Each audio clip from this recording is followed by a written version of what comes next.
Welcome to this explainer. Today, we're diving into a topic that literally makes or breaks compliance in a California real estate office, the often blurry line between licensed and unlicensed activities. Whether you're a seasoned broker or a brand new agent looking to hire your very first assistant, understanding these rules is absolutely non-negotiable. So, we really have to ask ourselves, where exactly is that line? To keep your brokerage completely out of hot water with the Department of Real Estate, we need to map out exactly what tasks require a license and which ones are perfectly safe for an unlicensed assistant to handle on a day-to-day basis. Here's our roadmap for today: the licensing line, supervision and compensation, navigating open houses, paperwork and services, and finally, the ultimate takeaway. All right, starting right off with Section 1, the licensing line.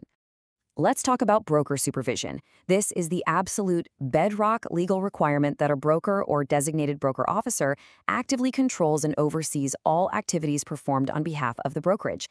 And yes, that explicitly includes unlicensed employees. Every single action an assistant takes must happen with the explicit knowledge, consent, and strict oversight of the broker.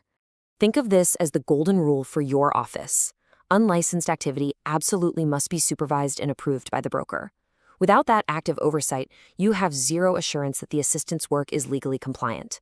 You can't just hire someone, hand them a to-do list, and walk away. Actually, scratch that. You definitely can't do that. The responsibility always rolls uphill. Moving right along to Section 2, supervision and compensation. When we're talking about getting paid, the rules are totally black and white.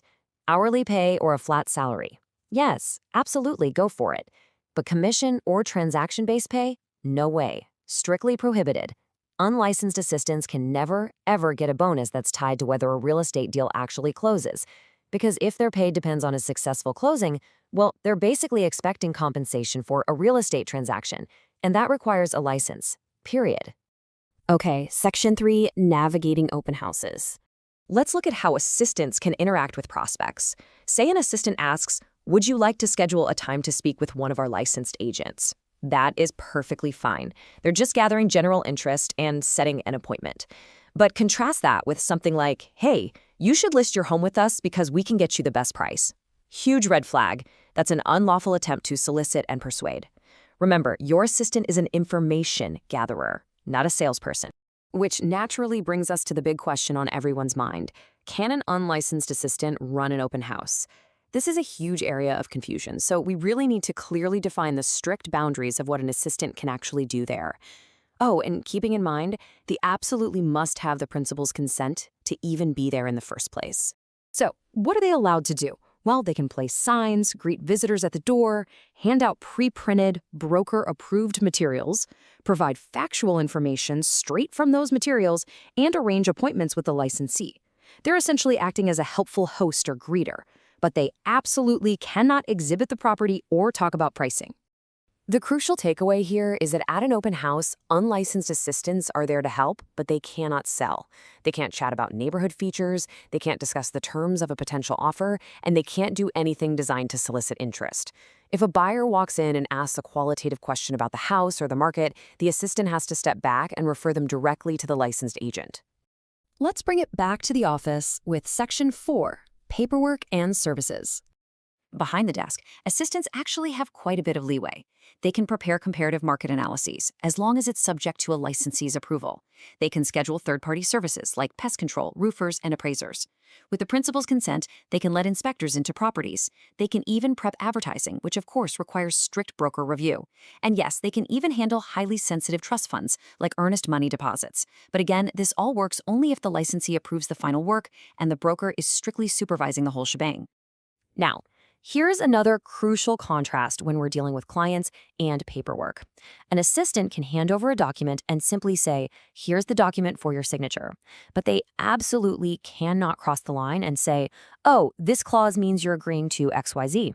Assistants can pick up, mail, or arrange the delivery of documents, sure, but they must never explain the meaning, the importance, or the legal effect of what's actually being signed.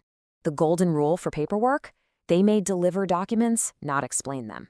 And honestly, this applies to general communication throughout the entire escrow process too. It's totally fine for them to give transaction updates on timing, like letting a client know when an inspection report is going to drop, but they cannot interpret those reports or advise the client on how to negotiate based on them. To keep this all straight, here is how you build a proper compliance system in your office. Step 1, the assistant reviews transaction documents for completeness. Step 2, they make recommendations to the broker. And step 3, the broker or associate licensee makes the final determination. An assistant can systematically spot check files, sure, but the licensee is the one who ultimately decides. Think of it like this: assistants review, licensees decide. Which brings us to our final stop, Section 5, the ultimate takeaway. I want to share a quote from the guidelines that should literally drive your entire operation. It says, activities involving negotiation are interpreted broadly. Negotiation is not limited only to bargaining over price or terms. This is absolutely crucial. Negotiation includes any conduct that directly aids in closing a transaction. That means your unlicensed assistants must never advise, persuade, or influence decisions in any capacity. It all really boils down to the simple, practical equation. If a task requires judgment, persuasion, explanation, or negotiation, a license is required, period. Keep this top of mind every single time you delegate something. If the task requires the assistant to think like an agent or act like an agent, well, they need to be licensed as an agent. Look, unlicensed assistants can provide incredible support for a transaction. They are real game changers. But are your licensees truly leading it? The licensee has got to be the one leading the way, taking on the liability, and making those critical judgment calls. So I'll leave you with one final vital question to think about. Are the systems in your office clearly drawing this line today? Take a hard look at your workflows this week and make absolutely sure your team is operating safely within these boundaries. Thanks so much for joining me for this explainer, and we'll see you next time.